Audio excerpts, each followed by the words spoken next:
Bruno, you are the second on the list. Actually, I was quite struck by the title of your topic. Yesterday, Carlo turned to you and said, aha, how Bruno turned from a realist into a constructivist. So here I see that Bruno the realist is still there. No.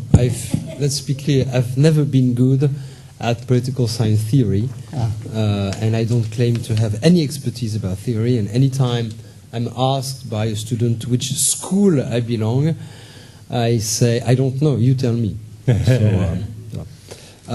Okay, that's a tough one, reinforcing the regime. Let me give you three broad set of ideas, and which I will add a coda on the WMD free zone in the Middle East afterwards, even though I know that it's also to be taken in the next session. But we are in Israel, and I think it's an important part of the regime, whether we like it or not, so I'll say a few words about that. First, what should not be the focus of our collective efforts? And I don't mean to be provocative when I say that, but I don't think that disarmament should be the focus of our efforts. Let's face it, there are at least 4 countries which are in the process of increasing their nuclear and missile potential. And that's not even counting Iran or countries which are not nuclear. These 4 countries are in Asia. Among them, 3 are not formally in the NPT regime, even though I'm aware of the legal difficulties of qualifying exactly North Korea. Absent a shock, these countries will not refrain from continuing on this path. And it's very difficult for me to accept the idea that what the Russians, the British, the French, and the Americans will do in the field of disarmament will have a meaningful impact on the reinforcement of the regime. I do think that nuclear cuts and nuclear reductions have value in themselves. They demonstrate that these countries have a logic of minimum deterrence or sufficiency, or at least do not consider, as they did during the Cold War, that it was a normal thing to produce and build nuclear weapons. No, it's not normal. It's an exceptional thing. It should be done only when needed. And these 4 countries should continue to reduce their arsenals whenever they can, even though it's not what some of our colleagues call real disarmament. I remember having these sort of conversations with a famous German expert whose name was mentioned at least twice yesterday, and I was telling him that, wait a minute, we're doing disarmament, we're reducing. He said, Bruno, this is not real disarmament. What do you mean? It does not hurt. Oh, okay. So it has to hurt. So I said, sorry, this is all you will get. But I will continue on saying that it's not meaningless when countries such as the UK, France, or the US do their best to reduce the number of weapons that they think they need for deterrence. Now, what's desirable? In an ideal world, 3 things would be most desirable. There's first the platinum standard. You've heard about the gold standard. I give you the platinum standard. The platinum standard, you know, you all have frequent flyer miles. The platinum standard is even better than gold. Don't bother to have a platinum card on Air France, though it's absolutely useless. You can stay with gold. But in non-proliferation circles, the platinum standards, I would say, is the combination of the additional protocol, renunciation to ENR, ratification of CTBT, and acquiescence to the principles of an NFMCT. That's the platinum standard. Second thing, in an ideal world, we would make the withdrawal from the NPT not legally more difficult, but politically more difficult by ensuring that countries remain reliable for what they have done before withdrawal. Thirdly, one of my pet ideas, even more unrealistic, is to break the link between the UNSC permanent membership and nuclear status.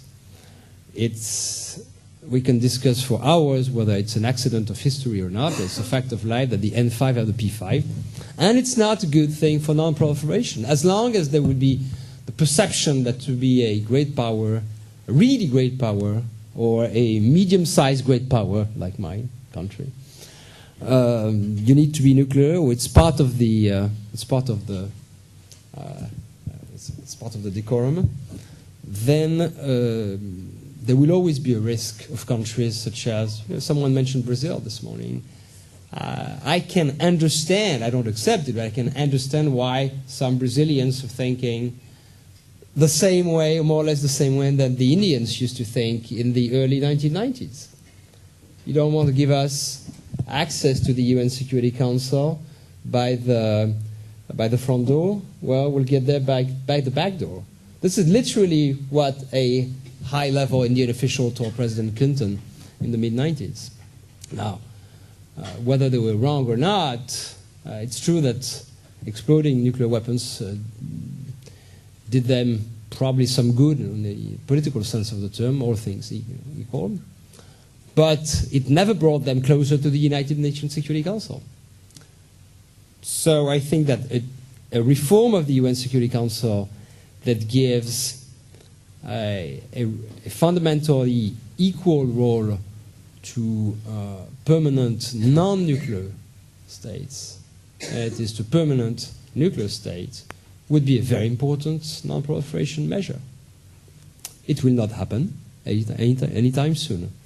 But this was my wish list. Now, what's reasonably feasible? Because I'm also trying to be not constructivist, but at least constructive. I don't know what a constructivist is, but I know what's trying to be constructive. 7 reasonably feasible goals for a non-proliferation community. First of all, the additional protocol should not be trumpeted too loudly as being the apex of what we need for effective verification. The problem with the AP is that I'm giving you this for discussion. I have this impression that the more we push for the AP, the more it is seen as something so valuable that states which have not ratified the AP should not accept it for free. I mean, it's food for thought. I'm not devaluing the AP by saying so. Second, the NAM is chaired by Iran, will be until 2015. And I'm not sure that having the non-proliferation scene dominated by a NAM P5 dialogue is, in this context, the best way to make progress. Third, I put a question on state-level safeguards this morning. I would welcome a discussion on the importance of creating a consensus on the state-level safeguards method. Fourth, we need to continue to counter or delegitimize the Iranian narrative, according to which the West, quote-unquote, does not want to give the South, quote-unquote, the benefits of peaceful nuclear technology. And in one of these rare moments where I uploaded Nicolas Sarkozy, I thought his attempt to not to sell nuclear technology to anyone, but to tell key countries of the NAM that they can benefit from peaceful nuclear technology as long as they meet the non-proliferation standards was something which was promoted, the very logic of the NPT, including because it was an antidote to the Iranian narrative, which is still a powerful one within the NAM. Fifth, I don't know whether any of you have read Jacques Immen's latest book. It's an interesting book because its conclusion, well, one of its conclusions is that engaging nuclear scientists is a very effective non-proliferation tool. In other words, nuclear scientists. In other words, he makes the following demonstration, that the more a community of nuclear scientists is integrated in the global community of nuclear scientists, the less likely they will promote their own domestic nationalist nuclear military agenda. I was quite impressed by his demonstration, and so that you make your own judgment, I encourage you to read his book. But I think it's an important food for thought once again. Pugwash served this role in the Cold War to a certain extent. I would argue that it was a different times, different. I agree. Yeah, Pugwash has its own merits, but what Jacques argues for is something slightly different. 6, discouraging the cost effectiveness of going nuclear. Yesterday we had a discussion, and I argued that going nuclear was never an either-or issue or black and white issue. States do more or less consciously cost-effectiveness calculation all the time when they argue on the merits of crossing such or such steps that may get them closer to the nuclear threshold. Obviously, the more reprocessing there will be, I'm thinking reprocessing because I'm thinking South Korea, which is one of the hot issues. Obviously, powerful allies who can make a difference on the decision-making process regarding the fuel cycle of some countries should realize that they have an important role in affecting the future cost-effectiveness calculation of such countries. I'm talking about the United States and South Korea.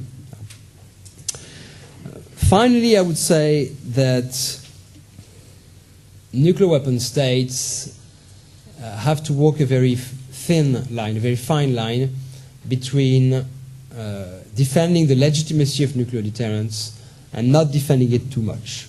It's an old argument, and I spent 40 pages last year in saying why I think that nuclear weapons are effective, moral, and legitimate.